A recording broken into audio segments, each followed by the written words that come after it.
way. We're the best. My way. That's what you do when you don't remember the word. But we got to learn them, Hugh, because we're on the road again. Welcome on in. It is the Midday Show. Hugh Douglas, Joe Giglio. You guys with us. 215-592-9494.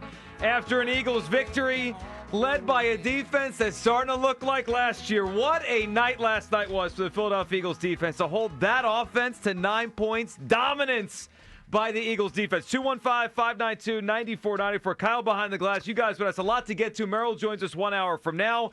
Hugh Douglas, good morning. The Eagles are 8-2, own the number one seed in the NFC, and we are getting close here to the road to the Super Bowl going through Philadelphia. Good morning, Hugh. Good morning, Joe. Good morning, Philadelphia. How everybody doing this morning? This morning, I would like to say Happy Founders Day. Okay.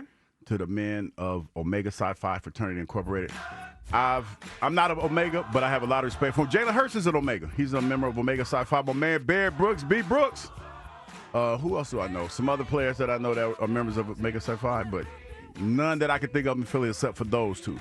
So happy Founders Day to both of those guys this morning. Well, happy Founders Day to them, and happy 8th victory to the Philadelphia Eagles. That was a hell of a game. My goodness. Now we have back-to-back games like this. Back-to-back. Didn't think they would be able to go back-to-back. Well, they might be able to go back-to-back fully because this defense right now is as dominant as they've been since last year, and it's back-to-back games.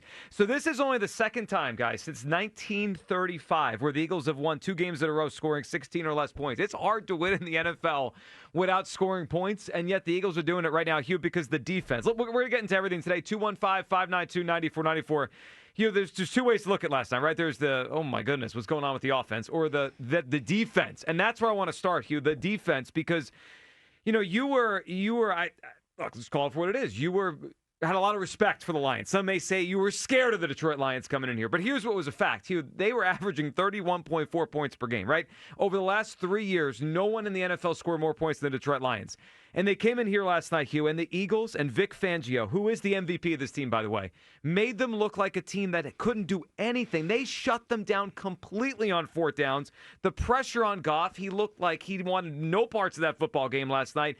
That was dominant defense, Hugh. Yeah, what I saw from that game, Joe, was a defense that matched up well with Detroit Lions. I didn't think they could. I didn't think that was going to be the case, especially when you talk about what Jahmyr Gibbs was. Nakobe Dean, I would not be surprised this morning if the NFL has the doc there waiting for him to get to work or whenever he comes to work. And he's probably going to have a note on his locker if you get what I'm trying to put down. Oh, like he almost played too good last night? They need to check him out, make sure he's not on anything? That wheel route used to give me nightmares because in the defense that we played, a lot of times, I'm talking about the one with Jahmyr Gibbs and running up the sidelines and Nakobe was running stride for stride with him. As a defensive end, a lot of times we would have a blitz coming from the other side. So that would be my responsibility. And you have to run with him stride for stride. That's a nightmare. Nakobe Dean ran with him stride for stride. He made some hell of a plays. When he was blitzing and he blew up, was it Montgomery? Oh, my goodness. Man, I was like, this guy right here, man. You know who his game reminds me? His stature. And the way that he's playing reminds me of. This is old school football, man. So I always harken back to them old school cats that I remember. He had some Sam Mills vibes going on for me last night. Wow, that's a big comp. Sam Mills wasn't the biggest linebacker out there, man, but he brought that thigh out. And the way that they played last night, man, the way that they've been playing these last couple weeks, man, it feels like old school football. It really, really does. You know what the game reminded me of last night, Hugh? We're hoping, right? We're hoping the Eagles can go back-to-back and get back to a Super Bowl and win 2 in a row. And they win 2 in a row, Hugh, but that D word's going to be out there. The dynasty word's going to be out there. The game last night reminded me. I felt like I was in like a time machine. I felt like I was watching the early New England Patriots when they were in their dynasty against those Colts teams. Right? Whenever Indianapolis went into New England back in the day, the cold bothered them, the physicality of New England bothered them. The Patriots' offense wasn't great. In fact, it was pretty mediocre a lot of those years early on. But they didn't turn the football over. They didn't make a ton of mistakes. Their defense won the game, and their defensive mastermind, of course, that was Bill Belichick, 25 years ago, 22 years ago, whatever the numbers are. Hugh, that was how they made that dome Colts team look out of sorts. That's what I felt last night watching the game. The Lions were the Colts, like the dome team outside looked like they wanted no part of the cold. And Hugh, Vic Fangio he's the lead dog on this team. Like, I know Nick Sirianni's the head coach. Vic Fangio's the MVP. What this guy has done here the last 2 years, it is remarkable how great this Eagles defense is. We're going to get to the offense in a couple minutes because they're obviously an issue right now, our offense. But I just keep going back to the passes batted down last night. Quinyon Mitchell in coverage. 5 of them things. You mentioned Nakobe Dean, Zach Bond. These guys are everywhere. Jalen Phillips, what a performance.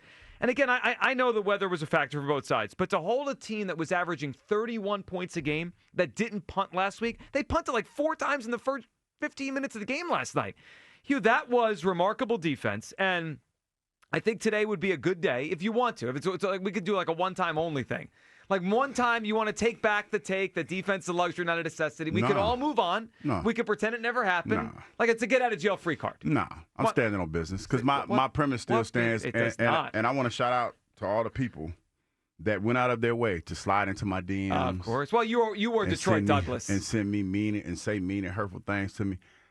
I live rent-free in your head. You should have seen the scene at the pregame show where Hugh picked the Lions last night at the link. He was getting booed. And I live rent-free in your head. And my job isn't to make you feel good. My job is to tell you what I see. I pick wrong. Bottom line, I pick wrong. But the way that this defense played, they are phenomenal. They are almost and you know, I got to give Elliott a shout out because he was hyperbolic last night when he said that this defense potentially could be better than last year's defense. And he got jumped on like a bunch of crickets. He did. You know what? He don't look like he that crazy now. Here's what it looks to me. It looks like last year's defense. They look like last year's defense the last few weeks, and they look like a defense capable of winning the Super Bowl game. And that's what we're seeing. You know what it is? We complained all the last couple weeks, all season long, about how anemic this pass rush is, right? And with the addition of 2 people. And I'm gonna give Nakobe his props because, man, playing that middle linebacker and the way he's been a spark plug for this defense is phenomenal. Mm-hmm. But Jalen Phillips, they've become smothering. Yes. Overnight. Like it's bananas. It's crazy how just the addition of those 2 guys and just the tweaking of this defense. You know, Jahad Campbell still has a future here.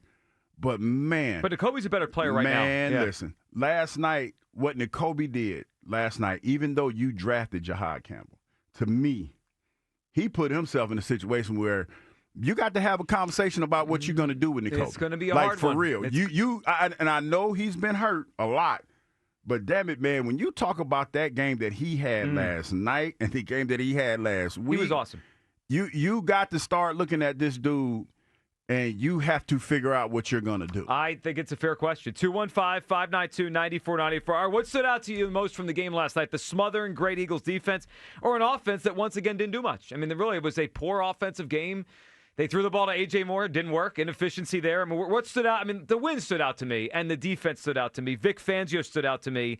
And, you know, you mentioned our pregame, some of the stuff we're talking about last night. Hugh, I said last night, if this game was played 5 weeks ago, I don't know if the Eagles would have won the game. I don't know if I would have picked them. But they have Jalen Phillips now. Jalen Carter's healthier. They have Nakobe Dean back. They have Nolan Smith back. They are smothering on the defensive end. They were awesome last night. Let's hear for Jalen Hurts after the game, talking about how this team finds ways to win. I think it comes from the band and the familiarity within the building.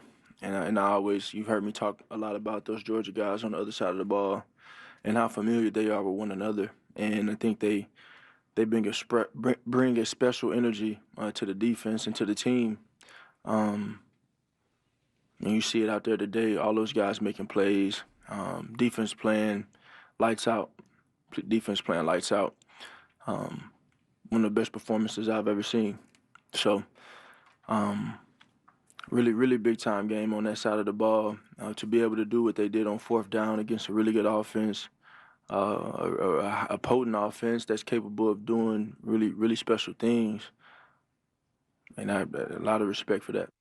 Well, I mean, of course, the way he said it there, one of the best defensive performances he's ever seen. That stood out. I mean, Jalen Hurts has played in a lot of big games, a lot of great defensive performances on the other side of him. I'm dating back to his days at Alabama, to the Eagles here. He's seen a lot in a lot of years playing football. That was a high compliment by Jalen Hurts to his defense. Let's hear Nick Sirianni talking about how this team just knows how to win. Over the years, you've described these types of wins as, gritty, ugly sometimes. Is it a style that you like?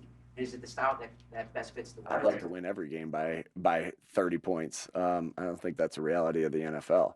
I think we take a lot of pride in, just winning, period. That's all this thing's about, right? I've been on the other side where you lose and you're sick about it, right? That doesn't mean, again, that you don't go to work like a madman the next day and try to fix everything that made it not a big, whatever, a 2-score win or a 3-score win. But we take pride. I think the answer really, Zach, is we take pride in winning. I think our guys have this knack of knowing. I think as I watch football today, I feel like I saw a lot of like teams waiting to lose. Our team's waiting to win because they know how to win. And there's something to be said for that. Of knowing how to win and knowing how to figure out ways to win. It's interesting because a few minutes ago I was mentioning this. The game reminded me last night of those old Patriots-Colts games in the cold at Foxborough. Yeah. And it just, back then, it was like, well, the Patriots will just win. And the other team will make a mistake at some point, and the Patriots won't. And that's what the Eagles have become. It is ugly. It is low scoring. It is not like the most aesthetically pleasing. But guess what? Almost always happens. Yeah. They almost always win. Yeah, they play well, man. And, shout out to Nicobe Dean. He's a member of Omega Psi Phi Fraternity Incorporated. You should have led with him. I should have led with it, man. I forgot. That's probably why he was playing the way he was playing. Well, maybe, yeah. I mean, whatever it was, they're on a mission. They're on a mission, man. And you know what's funny? Like the director of player development for Georgia was there last night. Brian Gant. Shout out to him. Man, it was probably about 12 players from Georgia on the football field last night. Hell of a program. That's crazy. Yeah, and I'm not surprised. Two good teams have a lot of Georgia players. 215-592-9494. Let's react to the win together. What stood out the most to you, the anemic offense or the great defense? And, again, I think today's a good day for it. A one-day only, get-out-of-jail-free card. Take back the take, Hugh Douglas. That defense, a luxury, not a necessity. Not doing that. Well, you should. Kyle, what are you feeling this morning as Detroit Douglas is backtracking? Yeah, this guy's unbelievable. Yeah. I'm not backtracking. Well, you should. Wow. The defense is outstanding. Yeah. I mean, like it's back. I mean, you might even be able to make the argument that they're better than last year. When they round out into full form, which it really looks like they have, maybe it's just that thing with Vic Fangio and his defense just takes a little bit of a while for the players to really pick it up. But considering the competition that they're playing, like the Packers had a bad offense, but you saw it this week against Detroit. Like, that's no slouch of an offense. They kicked their ass. Like, they made Jared Goff look like a total fraud, which I said Friday, by the way. You did. But do I have to be the one to say it? Like, I don't want to take anything away from the fact that they just find ways to win, which they do, and the defense has been great. So you're about to take something away from them? Well, dude, the offense stinks. It sucks. I'm not sure if, like, there's any reason for me to expect it to get better.